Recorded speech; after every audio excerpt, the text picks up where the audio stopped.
Rémi Pro, bonjour. Bonjour. On est aujourd'hui aux Assises de la Normandie et on parle tourisme de mémoire. Donc vous êtes responsable de la route de la Libération. Est-ce que vous pouvez réexpliquer ce que c'est en quelques mots? Tout le monde ne connaît pas forcément ce dispositif. Alors de manière assez simple et imagée, la route de la Libération, c'est un peu le Saint-Jacques-de-Compostelle de la mémoire de la Seconde Guerre mondiale. C'est cette idée de créer un lien, un itinéraire mémoriel à travers l'Europe, donc qui crée ce lien entre des régions qui ont été impactées par la guerre et puis tous ces sites de mémoire qu'on connaît aujourd'hui en Normandie, des musées, des cimetières, des monuments, etc. Et donc aujourd'hui, c'est un itinéraire qui est présent dans 9 pays européens, dont la France et évidemment la Normandie. Et qui pilote cet itinéraire? Alors c'est une fondation européenne qui est basée à Bruxelles. À l'origine, on a été créé aux Pays-Bas, mais on a notre siège à Bruxelles et on a aussi des antennes dans différents pays qui mettent en œuvre ce projet au plus près des acteurs de terrain.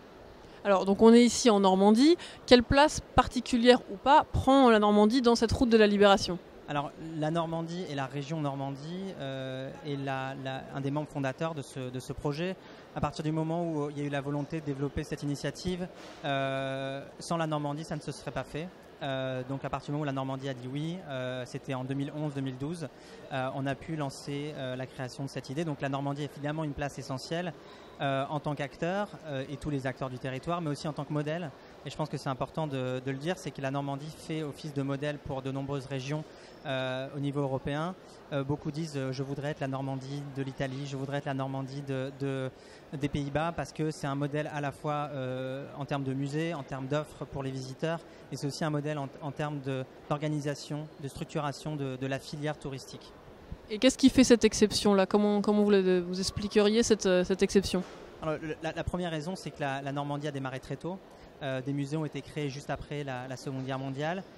Le deuxième point, c'est qu'il y a eu un vrai effort des pouvoirs publics au niveau local et au niveau national pour créer des musées, pour mettre des moyens vraiment derrière ça. Donc il y a cette avance-là, alors que d'autres pays ont commencé vraiment très, très tardivement, il y a peut-être 10 ans, 15 ans, alors que la Normandie avait déjà commencé bien avant, et d'autres souhaitent commencer. Je pense à l'Italie notamment, qui est vraiment un stade embryonnaire de ce point de vue-là, et qui regarde la Normandie comme un exemple.